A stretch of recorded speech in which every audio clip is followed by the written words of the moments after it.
Fala, meus queridos, e aí, como é que vocês estão? Vocês estão bom, né? Eu tô aqui com o meu amigo Cássio, especialista pra caralho nas questões filosóficas e humanistas em todos os sentidos. Não é não, Cássio? Do jeito que tá falando, eu sou um gênio da filosofia, eu sou quase um Aristóteles. Praticamente. Não, mentira, Aristóteles não. Nem Aristóteles, nem Platão, muito menos um bosta como Hegel. Nossa senhora, o Hegel é uma bosta. Super bosta. Mas aqui, já que a gente tocou nesse assunto de Aristóteles e na questão da existência, eu lembro muito de Sócrates. Sócrates existiu ou não existiu? Sócrates fielmente existiu. Sócrates, ele era o que a gente chama o pai da filosofia moderna. Não o pai da filosofia, é o pai da filosofia mesmo. Dizem que o pai da filosofia moderna é um senhor chamado Maquiavel, mas isso é mentira. O senhor Maquiavel, um grande babaca. Eu vou te contar uma coisa, esses viés políticos e filosóficos, quando se misturam, viram uma merda. É bom que no nosso podcast, o nosso vídeo, a gente não vai... Ó, gente, o negócio é o seguinte, aqui a conversa é direta, não vai ter filtro, não vai ter corte, por isso que o podcast, pode crer, vai ser o melhor podcast que vocês vão ouvir na sua vida, porque aqui a gente não tem viés político, não, a gente vai falar a verdade e a gente vai discutir sobre assuntos que meio que são muito fodas, né? Prioritariamente, eles são muito fodas mesmo, porque o mais interessante é saber que aqui você pode falar o que você quer, não vai ter a patrulha do politicamente correto para vir te cortar. E a gente está até preocupado em qual plataforma postar e como começar, porque o YouTube é uma merda, né? Vai começar a cortar todo mundo. O YouTube é um barril de merda. Tá cancelando todo mundo. O Facebook nem se fala. A minha esperança é Twitter, Instagram, sei lá. Instagram também tá uma merda, né? Tá cortando todo mundo. A minha esperança é nós mesmos, porque plataforma social ultimamente não tá valendo nada. Nós temos o quê? Nós temos nós e nós. Nós e nós. Então é o seguinte, gente, eu até toquei num assunto sobre Sócrates. Por quê? Vocês devem estar me perguntando, por que o Daniel falou da existência de Sócrates? Porque hoje a gente vai conversar sobre a existência, eu quis inaugurar esse podcast sobre um assunto muito polêmico. A existência de Deus. A existência de Deus é um caso aí que a gente discute, né, muito entre grupos e até hoje tem muita gente que não tem essa certeza absoluta. O que você acha disso, Cássio? Vamos falar um pouquinho sobre a existência de Deus. A gente está até com um livro interessantíssimo aqui, São Tomás de Aquino. Suma contra os gentios. Depois o Cássio vai falar um pouquinho sobre isso. Mas vamos falar um pouquinho sobre a existência de Deus, sobre a concepção de Deus na vida do ser humano. Porque muito se fala o seguinte, alguns filósofos e algumas concepções humanas dizem que a existência de Deus é apenas um apelo do ser humano a desfavor da sua mortalidade. O que você acha disso, cara? Existe o advento do que a gente chama do grande cavaleiro do Apocalipse chamado Maquiavel, que ele começou com suas teses materialistas lá no século XVI, eu esqueci, século XVI. Começou com as suas teses materialistas lá atrás. O ser humano ele sempre vem questionando o que seria Deus, se Deus propriamente existiu ou não, se Deus é o que? É um ser inventivo ou é um ser alegórico que alguém criou para infundir qualquer tipo de dominância sobre o ser humano. Mas, na verdade, o que? Desde o advento da fundação da igreja, com o próprio Senhor, nosso Senhor Jesus Cristo lá atrás, quando ele entregou as chaves do céu a São Pedro, você teve lá todo o processo de repasse daquilo que foi ensinado pelo nosso Senhor Jesus Cristo para aqueles apóstolos, consequentemente para os discípulos dos apóstolos e assim sucessivamente até chegar nos dias atuais. Beleza. Tá. Como que a gente pode questionar e falar sobre a existência de Deus? Deus, ele está aqui em qualquer momento, em qualquer lugar. Mas se você não acredita, a gente vai o quê? Provar via as 5 vias de Santo Tomás de Aquino que Deus propriamente existiu. E ele existe, e ele permeia o nosso cotidiano. E o que é mais interessante, o que é mais fundamentado de saber disso é, muita gente fala que Deus, assim, ó, o juízo final ele só existe para ser o quê? Para ser algo, um alento para todas as pessoas que viveram uma vida boa, uma vida decente nessa existência. Mas é muito pelo contrário. Jesus prometeu não o céu para a maioria, mas o inferno. Segundo ele, nas Escrituras, a porta do céu é estreita. Nem todos passaram por ela. Então, para a maioria está prometido o inferno, correto? Com certeza. É porque o que acontece? Eu acho o seguinte, o questionamento da vida de Deus, ou da existência de Deus no nosso universo, ela vem muito porque há dificuldade de ser o ser humano, entendeu? A gente passa por dificuldades, a vida é muito difícil, a gente é cheio de provação. E quando se tem muita provação, muita dificuldade, muita fome, muita pobreza, muita doença, muita miséria, o ser humano começa a questionar se realmente existe Deus. Entende? Se realmente há um Criador que provê tudo. Teve uma vez que eu estava conversando com o Padre Moacir, um abraço, Padre Moacir, e ele me falou uma coisa muito interessante. Ele falou o seguinte para mim, Daniel, eu estava falando com ele, né, sobre essas questões, por que Deus permite tanta pobreza, tanta miséria, né, tanta doença? Ele falou uma coisa muito interessante, Cássio. Ele falou assim, Daniel, se Deus começa a intervir demais, não existe paraíso. Não precisaria de paraíso. A própria terra seria o paraíso, né? Então Deus ele nos dá o livre-arbítrio, por isso eu achei até interessante você falou que Maquiavel falava que Deus é a corrente do ser humano, né? Mas eu acho que Deus representa a liberdade do ser humano, entende? Eu acho que Deus representa a liberdade. Ele é o sinônimo de livre-arbítrio, né? Ele nos dá o livre-arbítrio para agir conforme a gente quer. Se a gente vai fazer o bem ou o mal, isso é da gente. Deus não tem conta com isso. Afinal de contas, Ele nos proporcionou tudo. Ele nos proporcionou um planeta que nos dá todas as condições possíveis para que não haja miséria, não haja fome, não haja doenças, mas a gente caça com a própria mão. Sim. Aí o questionamento da existência de Deus começa a partir da nossa incompetência, de não saber utilizar os recursos que a gente tem. Mas vamos falar assim, vamos começar a falar da existência de Deus, sair um pouquinho dessa questão filosófica e humanista, e vamos cair um pouquinho na questão científica. O porquê que Deus existe. Quais são as provas que a gente tem da existência real de Deus. Você quer começar?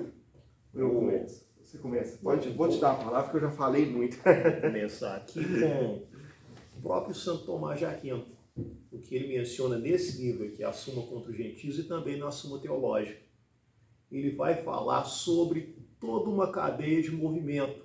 Essa é uma das vias para a aprovação da existência de Deus, se é que existe essa palavra aprovação nesse meio termo, mas vamos usar ela por enquanto, porque é para provar uma ação, por isso uma aprovação. Tá. Ele começa com um objeto que é movido, e esse objeto ele é movido indefinidamente. Mas se ele é movido por algo que também é movido também indefinidamente. Que ele vai o quê? Ele vai pegando só a anterioridade dele. Como ele é movido, quem o move. Sempre quando ele move, algo o move. para chegar ao quê? Num ser que move tudo, mas não é movido por ninguém. Você pode pensar, mas o universo move tudo. Tá, mas o universo, a questão do espaço-tempo, também é movido. Você lembra que a gente estava conversando por esses dias? O universo se move, o universo se move, o universo move tudo. Mas o que? O espaço e o tempo também fazem parte da concepção de universo. O espaço e o tempo se movem. Chega um determinado tempo que se acelera o espaço e o tempo de uma forma tão grande que o tempo ele anda de uma forma mais devagar, quase parando, mas ele não para. Porque se tem a questão da física de que depois da velocidade da luz, o tempo para. Só que é uma hipótese. Ninguém chegou na velocidade da luz para provar realmente se o tempo vai parar. É uma hipótese científica. Por exemplo, quando chega lá a Newton com a lei do espaço absoluto, Newton não esteve no espaço absoluto para ele provar aquela tese dele. Einstein veio depois com a teoria da relatividade, porque é relativo, tem o quê? Tem o grau de certeza e o grau de probabilidade. Aí a gente também vai entrar nos 4 discursos de Aristóteles, na poética, na retórica, na dialética e na lógica analítica. Esse processo de saber como aquilo funciona para poder explicar, a gente ainda está dentro do padrão da probabilidade. A probabilidade é algo possível, que a gente supõe que aquilo pode acontecer, mas a gente o quê? Vai tentar alimentar aquilo depois com a retórica, que é a argumentação, a dialética, que é a probabilística. Você vai fundamentar tudo aquilo para depois você pegar, experimentar e provar que aquilo é real dentro da lógica analítica. Tá. O que isso a gente vai conseguir comprovar a existência de Deus? O que Santo Tomás de Aquino falou. Você vai pegar aquele ser que vai se movendo. Cássio, só te interrompendo um pouquinho, é porque às vezes o pessoal está escutando a gente falando de santo, santo. Gente, só interrompendo o Cássio um pouco, não é porque a gente está falando Santo Tomás de Aquino ou outro tipo de santo, ou Santo Agostinho, às vezes a gente vai citar, que a gente está tendo um viés religioso.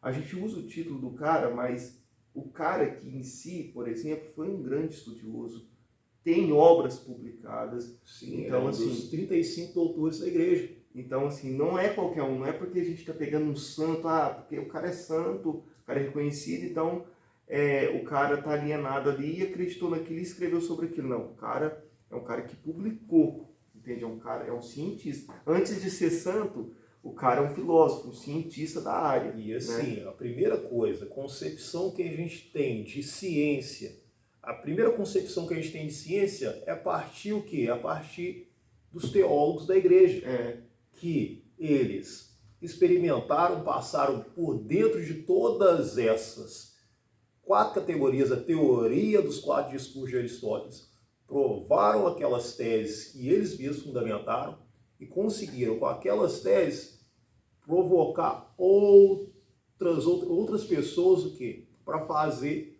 basicamente a mesma coisa. Essa era a ciência que você tinha no século XIII.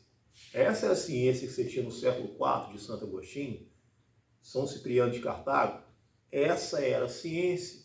O que? Hoje a gente tem o que? O padrão tecnológico. A tecnologia, ela o que? Ela ajudou muito no processo científico. Mas o que? Todo o processo científico ele é baseado naquilo que esses teólogos, esses estudiosos, há muitos anos atrás, conseguiram que fundamentar e trazer para que as outras pessoas discutissem no futuro. Sim. Porque a gente tem que falar sobre isso antes de continuar o assunto. A grande desculpa ou o grande argumento pífio de um ateu é o seguinte, é que a ciência tem razão e ciência e religião não andam juntas. Mas se a gente for parar para pensar, e se eu sou professor de história eu posso falar, Cássio, grande estudioso aqui do meu lado, também não vai deixar eu mentir.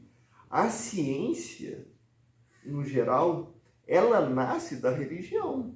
A religião é o pai da ciência moderna. Então, não adianta a pessoa vir falar que a religião e a ciência não andam junto, sendo que o pai da ciência é a religião. E outra coisa, por exemplo... Agradeço o catolicismo, senão sim, não existia, não. E outra coisa, muitos cientistas, você vai pegar hoje os cientistas em voga, tipo o falecido Stephen Hawking, você vai pegar Christian Dawkins, os grandes cientistas Da contemporaneidade. Da contemporaneidade, isso. Você vai pegar qual é o principal processo dele? É provar a inexistência de Deus. Eles tentam provar a inexistência de Deus o quê? Com a ciência, fundada pela igreja. Fundada pela igreja. É como se quisesse dar uma apunhalada nas costas, como Marco Antônio com Bruto, seu filho. Até tu, Brutus. Então, né? Eles querem apunhalar quem foi que deu aquele alicerce para eles. E com isso tudo, cada vez mais eles vão o quê? Vão provando a sabedoria divina, a existência de Deus. Porque você vai pegar tudo aquilo que foi provado que o ser humano hoje consegue fazer. O ser humano consegue fazer hoje é basicamente aquilo que Jesus já fez lá. Na sua passagem evangélica, ele conseguiu provar muitas coisas e muitas outras coisas a ciência ainda não conseguiu provar. Você sabe o que é engraçado? É que quanto mais se tenta provar a inexistência de Deus, mais fundamentos concretos a gente tem da existência dele. Einstein falava que um universo explicado sem Deus, que é a equação principal, é um universo explicado de forma insatisfatória. Entende? Eu não vou discutir com Einstein. Você vai discutir com Einstein? Outra coisa, vai pegar, por exemplo, o Newton, a quem Einstein estava refutando. Newton, toda a tese em volta de Newton era o quê? Tinha uma ou outra coisa que a gente conhece como a física moderna hoje, e outras coisas era argumentação teológica para provar a existência de Deus. Essas obras de Newton, ninguém mostra porque Newton, além de tudo, que ele tentava provar a existência de Deus ali, naquela concepção que ele tinha. Os conceitos dele, da primeira, segunda e terceira lei de Newton, são coisas esparsas, muito pequenas em relação à obra dele. Isso é coisa que as pessoas não vão falar, porque a obra de Newton ela ficou oculta e ficou resumida justamente só aquelas demandas físicas dele. Você sabe o que eu acho engraçado, Cássio, em relação a isso tudo? É que parece que o ser humano vai evoluindo e a arrogância do ser humano vai evoluindo com ela de uma forma com que ela se sente necessidade de ser autossuficiente em tudo, até mesmo no ato da criação.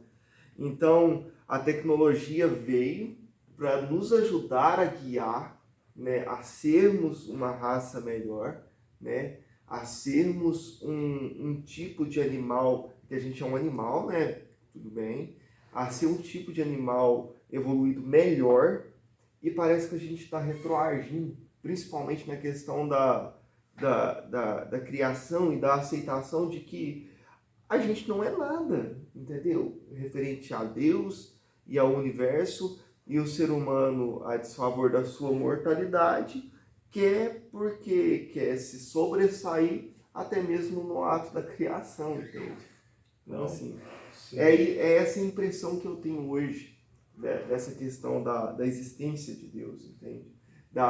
Do ser humano nessa ânsia de provar a inexistência de Deus. Porque eu preciso provar que Deus não existe porque eu sou superior a todas as coisas. Entende? Então, foi aquilo que a gente falou no início, por exemplo. O que está prometido para a maioria é o inferno, não é o céu. Assim, as portas são estreitas, como já dizia Jesus. Eu sou o caminho, a verdade e a vida. Ninguém vem ao Pai senão por mim.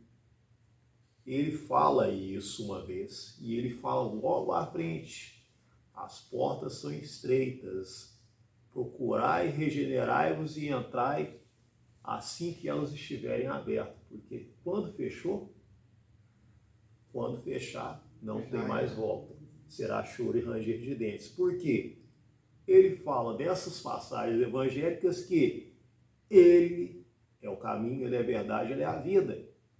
Tá, mas o que ele está falando ali, que o que está prometido para a maioria é o inferno. Então, se é o quê? Se Deus não existe, ou você acabou a vida, findou-se tudo, e você o quê? Deixa de existir completamente, sua existência que foi mera poeira, ou você acabou sua vida, você vai sentar lá de frente para Deus, Jesus à direita dele, fala assim, vem cá, eu vou mostrar seus atos aqui. Agora você vai prestar contas daquilo que você fez.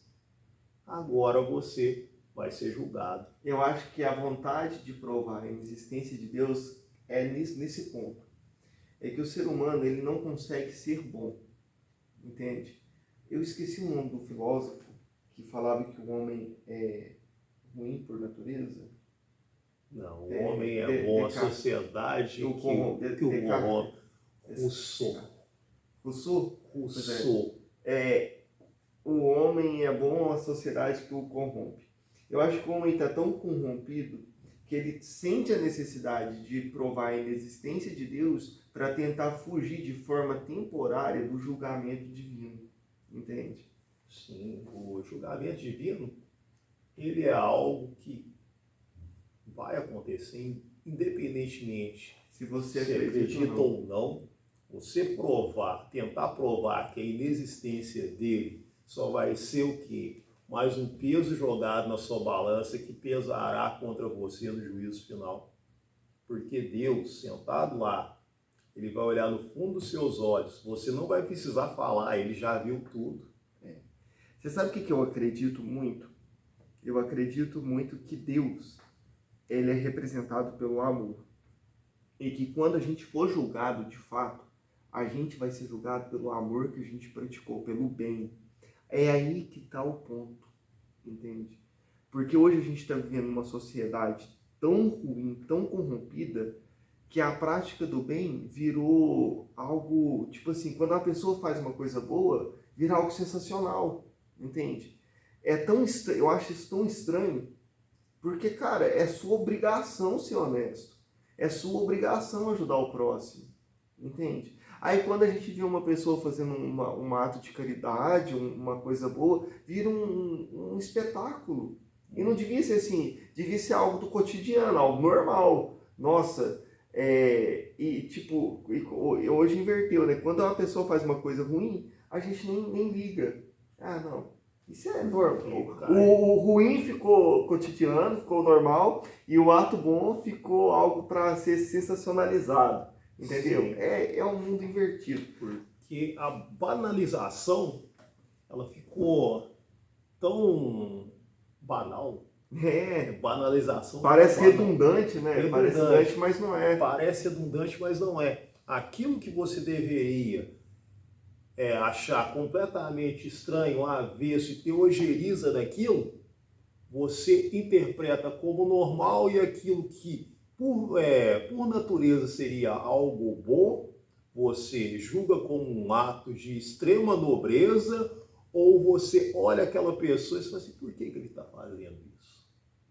Você julga aquela pessoa. É isso que eu não entendo, entendeu?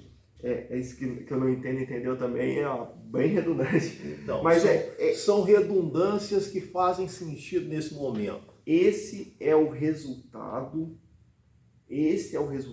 de anos de tentativa de provar a inexistência de Deus. Gente, Deus é o pai da moral, a religião é o pai da moral. Onde é que você leu que não pode roubar? Que roubar é ruim? Que não pode trair sua esposa, que é ruim? Você não pode matar uma pessoa, que é ruim? Quem nos ensina que amar o próximo é importante? Aí você pega hoje a maioria das universidades, você pega hoje a maioria dos filósofos e cientistas provando a inexistência de Deus e a ineficácia da igreja, sendo que a igreja e Deus rege toda a moral, entende? Tudo que a gente entende como certo e errado, é da igreja, mano. É da religião, tá na Bíblia. Para você conseguir entender bastante isso. Por exemplo, quando Deus entregou as tábuas para Moisés, lá tinha os mandamentos. Primeiro, amar a Deus sobre todas as coisas e amar o seu próximo como você mesmo. Tá? Jesus, no Novo Testamento, ele falou assim, ó, 5.000 anos depois, Jesus Cristo ainda estava batendo essa tecla, falando, amai a Deus sobre todas as coisas e a seu próximo como a si mesmo. Tá? Aí você vai pegar um estudante de direito, você tem todas as leis lá, por exemplo, você tem todas as leis brasileiras, tá? Você tem essas leis são baseadas a partir de onde? Os 10 mandamentos. Os 10 mandamentos. Por exemplo, os 10 mandamentos, ele existe... O artigo 121, que é matar alguém... Homicídio. Homicídio, então. Não matar. Não matar. Você vai lá, os mandamentos. Não tem não matar? Tem. Não roubar. Não roubar. Então, furto, roubo. Você tem todos esses artigos no Código Penal brasileiro. Mas antes de tudo, você tem essa concepção dentro do livro sagrado, que é a Bíblia. Você tem lá. E não adianta discutir, porque antes de você falar, existia lá na Grécia, traz o livro grego lá para provar que você está certo. Sócrates usava a hermenêutica justamente para você descobrir aquilo mesmo que você sentia, o que você estava pensando, não conseguia reproduzir dessa forma. Mas o que? Sócrates, ele falou isso justamente para você discernir o que é certo e o que é errado. A Bíblia já ensina isso. Todos os mandamentos da igreja ensinam isso. Que você tem que fazer de você uma morada do Espírito Santo. O que é a morada do Espírito Santo? Você ser aquela pessoa boa, prestativa e sempre atenta aos chamados divinos. E quanto mais você tenta lutar contra isso, pior o mundo vai ficando. E pode não ficar ruim para você, mas aí tá a questão da amar ao próximo como a ti mesmo e o resultado de não fazer isso. Se não fica ruim para você, fica ruim para o seu filho. Entende? Se você não tem filho, para os seus pais, para o seu irmão, para algum parente seu mais novo. E isso vai um efeito cascata. É por isso que a gente está vendo esse mundo aí de libertinagem, esse mundo que roubar virou algo normal, né? Esse mundo que trai uma esposa e um marido, tá tudo bem, ninguém fala nada. É do cotidiano, é do ser humano errar. Entendeu? Então o erro passou a ser do cotidiano e algo bom passou a ser virtude. Ser honesto é virtude hoje. Você fazer uma caridade, não, que cara virtuoso. Entendeu? É o resultado dessas que estão implantando hoje no ser humano, de que Deus não existe e com ele a moral morre. Entendeu? Inverteram os papéis. Então, por exemplo, você vai entender a questão da virtude. O que na Idade Média era considerado virtude, hoje em dia seria motivo de chacota. Tão revirado que o nosso mundo está. Você vai entender que hoje uma pessoa honesta era algo normal, honestidade era algo normal. Hoje em dia a honestidade tão absurdo que o nosso mundo se tornou virtude. Nossa, o cara é tão honesto, olha que você vê. Velho, honestidade é o básico do ser humano, mano. Honestidade é o básico do ser humano. O que está acontecendo com esse mundo? Você ser uma pessoa honesta, você ser uma pessoa prestativa e boa, não é virtude. É o quê? Deveria ser um marco do ser humano. Esse homem. A minha base sustentável me ensinou isso, então eu terei que reproduzir isso, porque assim eu me sinto bem e eu conviverei melhor com as outras pessoas. O que deveria ser virtude, o que realmente é virtude, hoje em dia é motivo de chacota.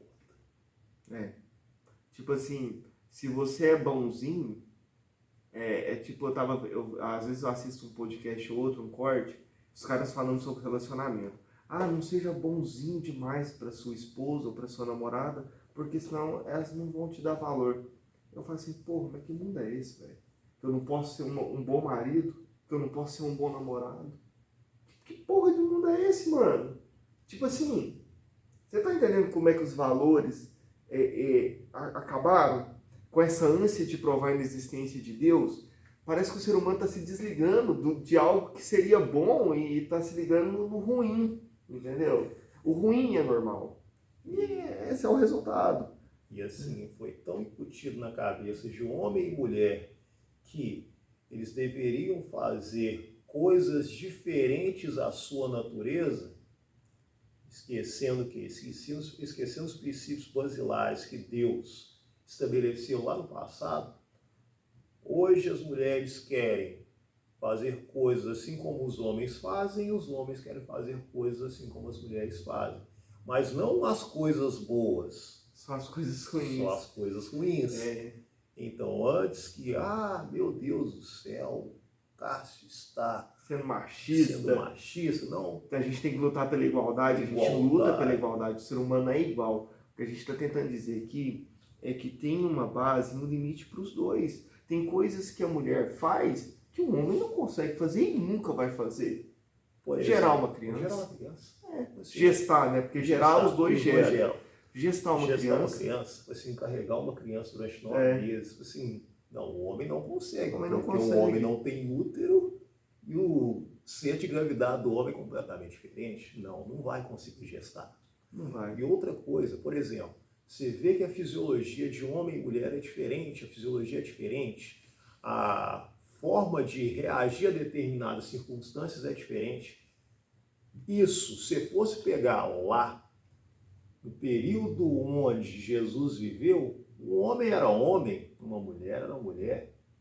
Por exemplo, muita gente hoje vai pegar, por exemplo, o princípio de, Jesus era um cara afeminado, um cara assim, sou da paz, mas ninguém se lembra que Jesus, ele foi o que a gente chamaria hoje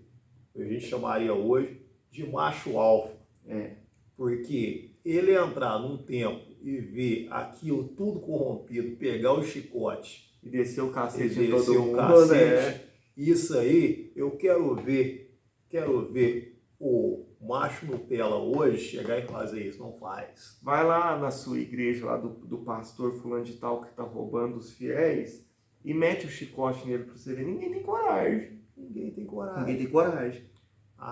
O que eu estou te falando é o seguinte, que Jesus Cristo, nosso Senhor Jesus Cristo, ele fez justamente o que o homem tem que fazer. Proteger. Ele protegeu a casa do Pai, ele protegeu as pessoas que estavam lá daquilo que estava acontecendo. É engraçado você falar isso, porque o pessoal acha, a gente vê coisa tão absurda. Esses dias para trás eu vi um show aí de esquerda, onde o cara tava falando que Jesus Cristo era travesti. Mano, eu falei assim, porra, velho, mas que mundo, que loucura. E a gente vê essa questão mesmo de, que Jesus era paz e amor, Jesus era afeminado. Velho, o cara foi crucificado. O cara enfrentou de peito aberto. E tem gente que fala assim, Jesus era só um cara da época, um filósofo. Independente se ele não fosse o filho do homem, o cara era macho pra caralho. O cara foi flagelado. O cara foi crucificado. E crucificação, para quem não sabe, é um dos piores tipos de morte que existe. Porque o cara morre, além de o cara morrer com prego no pulso, pendurado pelos pulsos, o cara ainda morre sufocado, velho. Afogado. O pulmão dele enche de água. Então, tipo assim, falar pra mim que Jesus Cristo que era isso, Jesus Cristo era muito... Não, Jesus Cristo era macho pra caralho, velho. Primeiro de tudo, tá? Você vai pegar a crucificação. Você tinha lá, por exemplo, você vai pegar, Jesus foi flagelado antes. Foi. Ele carregou mais ou menos durante 1,6 km, uma torre de mais ou menos 250 kg, da região onde ele foi flagelado, onde ele foi julgado, foi flagelado, e ele carregou a cruz, ele carregou o madeiro, até onde ele foi crucificado, que era no Monte Sinai, são 1,6 km. Não, e ô Cássio, você sabe o que é engraçado? Eu ainda escuto teoria de que Jesus Cristo não morreu não, ele só desmaiou na cruz. Oi, o cara é flagelado. E tem uma coisa, você já assistiu o filme Paixão de Cristo? Sim. Quem não assistiu, assiste, foi daquele jeito mesmo. O Mel Gibson foi muito fiel ao que a Bíblia fala. Daquele jeito não, foi pior. Eu acho que ele pegou até leve. Ele pegou leve. Por que acontece? Porque lá foi calmo. O soldado romano, era um soldado da morte. O cara era treinado para matar. Porque se o cara que ele crucificasse não morresse, quem morria era o soldado que crucificou. Quem morria era ele. Todo mundo que participou da crucificação era crucificado por incompetência. Porque, tipo assim, o cara era obrigado a saber matar. E tem animal que olha pra mim e fala que Jesus Cristo só desmaiou. Ah, velho, vai se fuder, vai estudar, mano. E pra começar, você tinha lá, na crucificação de Jesus Cristo, além de ele ter sofrido flagelo, que ele perdeu uma quantidade de sangue significativa, além de ter carregado a cruz durante 1,6 km, 250 kg. Quem é bom de matemática faz o cálculo aí, você vê qual foi a carga que ele carregou durante esse tempo inteiro. Tá, ele caiu algumas vezes de tão pesado que era. Não, teve ajuda. Teve ajuda para carregar. Ele teve ajuda para carregar. E ele já não estava aguentando mais. Ele carregou o quê? Do final, isso aí, do final. Ele carregou basicamente o tempo todo sozinho. Tá, você vai chegar ali no ato da crucificação, ele teve as chagas no pulso e nos pés. Além de tudo, colocava-se um suporte debaixo dos pés lá, não para suportar o peso. Isso, no final da crucificação, se a pessoa demorasse para morrer, eles quebravam as pernas. Eles quebravam as pernas para acelerar o processo da crucificação. Só que Jesus Cristo não teve as pernas quebradas. Ele teve o peito perfurado. Onde ali sai água e sangue. Isso, a questão de ter saído água e sangue é um derrame pericárdico. Então, quer dizer, ele estava morto. Derrame pericárdico é fatal. Entende? Isso aqui, eu sou professor de história e sou estudante da área da saúde. Então, eu posso falar com respaldo. Derrame pericárdico é fatal. Ele, além de ter sido a lança transpassada no peito dele, ele não demonstrou reação. Ninguém que tem uma lança transpassada no peito fica quieto, né? Pelo menos agonizado você dá. Então ele já estava morto ali. E outra história, tá? Você tem tudo aquilo envolvendo. Aí ele antes fala, esse templo, eu derrubarei o templo em 3 dias, eu reconstruirei. Mas não o templo físico, era o templo do corpo dele. Espiritual. Isso. Aí você vem e fala para mim, assim, não, mas isso aí foi só uma história. Eu falei, tá, beleza. Como que foi só uma história se depois ele reapareceu, depois ele está morto, ele reapareceu, ele só desmaiou. Não. Derrame pleural é morte. E outra coisa, né? E outra coisa engraçada, o pessoal fala assim, mas tá na Bíblia, onde é que fala que Jesus Cristo ressuscitou e apareceu? A gente tem mais de 33 correntes históricas, inclusive de Alexandre o Grande, a gente tem algumas correntes no Egito, que falam da aparição de Jesus Cristo pós-morte dele. O primeiro relato de ressurreição e existência de Jesus Cristo, ele data lá pouco depois da morte dele, de um judeu que passou para o lado dos romanos, chamado Flávio Josefo. Ele fala, no livro dele, A História dos Hebreus, ele fala sobre Jesus Cristo, porque ele foi testemunho ocular, ele estava lá. Então, como uma pessoa que é considerado um dos primeiros grandes historiadores da história contemporânea, ele estava lá no momento do ato da crucificação de nosso Senhor Jesus Cristo, ele viu, ele relatou, mas, então, e é o primeiro dado da existência, morte, paixão, crucificação, ressurreição de nosso Senhor Jesus Cristo fora da Bíblia. Se você quer falar aqui, não, você está falando só da Bíblia, fora da Bíblia. Pega lá a história dos Hebreus, Flávio José. É porque o pessoal, principalmente o ateu e o esquerdista chato, eu falo esquerdista, mas também tem cara de direita que é muito chato, entendeu? Então, a gente fala do esquerdista porque o esquerdista ele tem mais ele é a maioria da ânsia de provar a inexistência de Deus, né? Porque ele quer tudo liberado e pau, e a moral não existe, foda-se o ser humano. Mas aqui, a grande desculpa do ateu é o seguinte: Daniel, mas o que está acontecendo? Tipo assim, como é que eu vou acreditar sendo que só está na Bíblia? A Bíblia foi escrita por religiosos. Não, a gente tem correntes históricas fora da Bíblia. Entendeu? Tá aí para começar. E tá aí para você ler, mano. Vai ter lá a Bíblia mesmo, o livro bíblico, ele ficou pronto, assim, o cânon, todo o cânon bíblico, ele ficou pronto ali mais ou menos 1000 anos depois, o cânon bíblico estava pronto. Porque o que você tinha antes? Você tinha o quê? O que a igreja conhece como tradição. Era o quê? Eu falar para você falar para outro, e aquilo que a pessoa ia difundindo aquilo de forma que um ia passando para o outro, porque era difícil você manter uma escrita naquela época. Como é que você ia manter uma escrita? Por exemplo, era mais fácil que você passar aquele ensinamento de forma verbal do que você escrever, porque na escrita você já poderia perder muita coisa e a essência daquela palavra. Porque a palavra no papel, a interpretação muitas vezes vai ficar falha. Por isso eles passavam o ensinamento da forma como Jesus passou verbalmente, ia passando aquilo. É o que a igreja concebe como tradição. É a tradição apostólica, que foi lá Pedro e Paulo e todos os outros apóstolos foram difundindo para os seus discípulos, que foram difundindo para outros, até os dias atuais. São os ensinamentos. E assim, você vai falar, mas o que?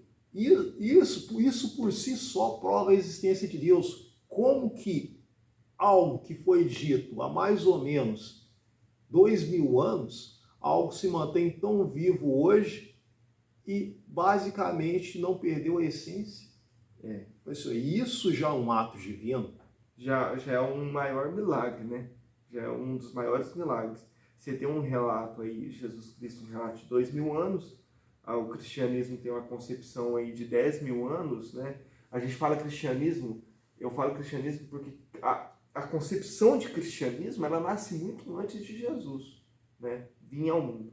Porque se falava de amor ao próximo e de amor a Deus sobre todas as coisas antes da vinda de Jesus. E amor ao próximo é o ato fundamental do cristianismo, então, né? E outra coisa também, para você falar a respeito da pessoa que não acredita. Assim, um homem dividiu a história em duas partes. Foi assim, esse homem não foi Einstein, esse homem não foi Maquiavel, esse homem não foi Rousseau, não foi Descartes, esse homem foi nosso Senhor Jesus Cristo. Foi Jesus Cristo. A concepção de história, Jesus Cristo foi tão foda, foi um cara tão incrível, porque mesmo que você não acredite que ele é o Filho de Deus, ele foi um cara tão incrível que ele muda a concepção de entender o ser humano e entender os atos históricos a partir da vinda dele. Sim. Entendeu? E depois da vinda dele, a gente tem uma transformação social muito grande e significativa. Por isso que a gente entende história antes e depois de Cristo. Entende? A gente já está chegando já no finalzinho do nosso podcast, pode crer. E por que a gente falou sobre tudo isso? Porque faz parte da existência de Deus, né? Se a gente quer provar a existência de Deus através de um ato científico, histórico, filosófico, metafísico ou astronômico, né? A gente tem que falar de Jesus Cristo, a gente tem que falar da sociedade, a gente tem que falar da moral, dos valores invertidos. E para fechar, falando um pouco mais sobre questões científicas, eu fiz um artigo, o Cássio teve a oportunidade de ler, e eu falo muito sobre isso, sobre a concepção de Deus no universo como um todo, né? A gente sabe que o Big Bang, tem muita gente que confunde, acha que o Big Bang é o início. O Big Bang não explica o início do universo. O Big Bang explica a estrutura, né? A estrutura do universo. Porque existia o tempo e o espaço. Porque se não existisse o tempo e o espaço, como é que o átomo ia chocar? Aí é que Do tá. nada? E como diz Einstein, a mão divina, a centelha divina ali, a providência divina. Você acredita mesmo que tudo isso aqui é por acaso? Sim. Aí voltamos ao quê? A Santo Tomás de Aquino. É um ser que é movido, ele consequentemente tem um motor, um outro motor, que tem outro motor, que tem outro motor, que tem um motor primário que não é movido por ninguém. O universo foi movido, o tempo e o espaço foi movido, mas algo que estava lá parado, movimentando tudo, não era movido por ninguém. Essa é a concepção. Então, quem era esse motor que movia tudo e não era movido por ninguém? Era o nada? Então, porque o nada não move nada. O nada não move nada. Então, assim, mesmo que você não acredite em Deus cristão, algo superior estava lá para mover. Entendeu? Toda ação tem uma reação. Né? E para ter a reação, a gente tem que ter a ação de alguma forma. A gente tinha o espaço, o tempo e a centelha. Então, aí já são três em um só ato, para criar a estrutura que a gente conhece hoje. Então, assim, mesmo que você... Porque o ateu fala assim, eu não acredito em Deus, não acredito na força do universo. Velho, vai se fuder. Se você acredita numa força que é superior à sua, é um tipo de Deus aí. Então, é um tipo de entidade. Uma força que é superior à sua. Então, quer dizer que a sua força não é suficiente para mover o universo. Um planeta não é suficiente para mover outro. A gente tem o poder da gravidade, né? Gravidade não é o suficiente para mover determinados corpos. A gente tem o movimento de um astro maior que faz com que a gente gire. Então, assim, uma coisa move a outra, mas a gente vai chegar ali na estaca que algo tem que estar organizando isso tudo. Então, aí você cessa o ciclo do infinito.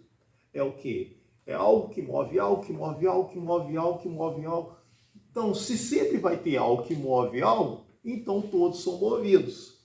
No final da cadeia, assim, ao invés dela ser continuada, vai ter no final da cadeia alguém que move tudo e não é movido por ninguém. Aí, você tire suas conclusões. Porque se esse algo que move tudo e não é movido por ninguém, aí você vai cair naquela... O que é esse algo que move tudo e não é movido por ninguém? Só tem uma explicação, você só vai conseguir chegar em uma explicação. Se você sair da sua casa e deixar sua gaveta de meias desorganizada, gaveta de meia, cueca e roupa, ela vai se organizar sozinha? Não. Tem que ter um organizador, né? Tem. Então, por que diabos tem gente que acredita que o universo se organizou sozinho? Cara, qual é a chance de tudo isso acontecer por acaso? Se a gravidade é 0,0.1, se a gravidade fosse 0,099, a gente não existiria. Então, pois é. Aí... Qual a chance disso acontecer? Então, qual a chance de a gente estar num planeta que ele está numa distância correta do Sol, na pontuação, na zona habitável, que a gente tem as temperaturas que o nosso corpo consegue suportar e os outros planetas não conseguem, que a gente está nessa distância do Sol, que você tem vida de animais, plantas, você tem água potável. Qual é a probabilidade disso acontecer? Por acaso? Por acaso? Ah, Daniel, foi por milhões e bilhões de anos de evolução. Não, tudo bem, mas o mesmo tempo de evolução que a gente tem, Marte também tem. Entendeu? O mesmo tempo de evolução que a gente tem, Vênus também tem. Mas o que? Eles estão na zona habitável? Não. Não, né? Não. Ah, Elon Musk está habitando Marte. Mano, não vai nem chegar lá. Aí, você habitando Marte. Habitando não, ele tá mandando gente para morrer lá, né? Então, habitando Marte, tá, beleza. Se habitar em Marte, você vai viver em Marte da mesma forma que você vive aqui? Ah, vai. Você vai jogar uma bolinha lá, você vai comer uma pizza em Marte, vai beber uma aguinha mineral Você gostosa. vai sentar lá sem preocupação nenhuma. Né? Nossa, meu oxigênio tá acabando. Então, você está aqui, você está respirando. Cara, está de boa. olha para você ver a composição do que a gente respira. A gente tem 71% de hidrogênio, né? Nitrogênio. De nitrogênio, desculpa. De nitrogênio, 71% de nitrogênio. Eu acho, se eu não me engano, é 15% de oxigênio e o resto é poluição. Mano, cara, equilíbrio perfeito. Se fosse só oxigênio, a gente morreria sufocado. Entendeu? Aí você vai pegar, tá? Como que o nosso corpo consegue fazer o processo de troca gasosa? Você capta uma molécula sua de glóbulo vermelho, uma hemácia, ela capta a molécula de oxigênio, transporta através das artérias até chegar no processo que ela vai fazer a troca gasosa e ela volta pelas veias, produz o gás carbônico e vai cair no átrio direito para fazer a troca gasosa para você expirar o CO2.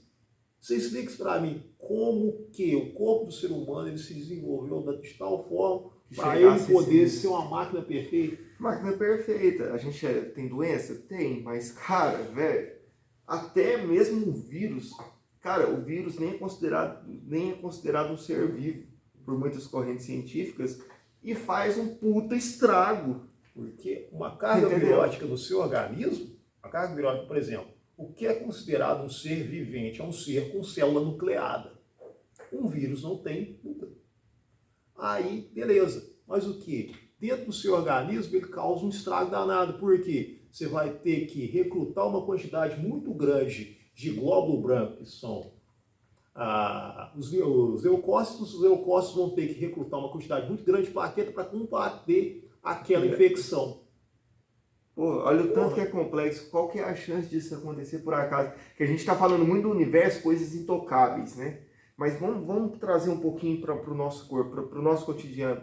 Cara, tudo que a gente vive hoje, tudo que a gente tem hoje, como é que a gente vive em um planeta que é extremamente esférico e a gente não sente, e é totalmente habitável, a gente não cai, entendeu? Tipo, a gente tem a gravidade. Mano, qual a chance de todas essas coisas acontecerem para se manter a vida, entendeu? Para que a vida possa acontecer? É por acaso? É claro que não é por acaso.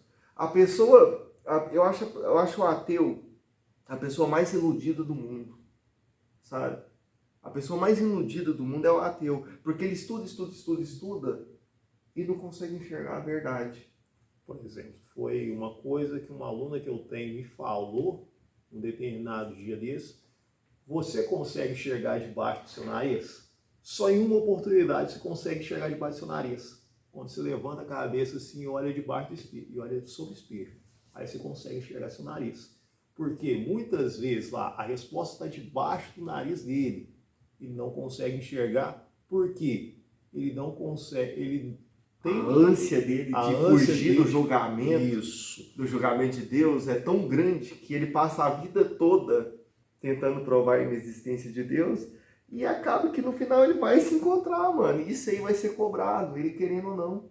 Então, entendeu? Quando você estiver de frente para, como eu já dizia, quem puder assistir, assista o filme Cruzada, filme excepcional, tem uma passagem excepcional que fala o rei Balduíno IV, o rei de Jerusalém, o rei leproso, ele fala, quando você se sentar de frente para Deus, ele não vai te perguntar se foi generais ou governantes que te mandaram fazer tal ato.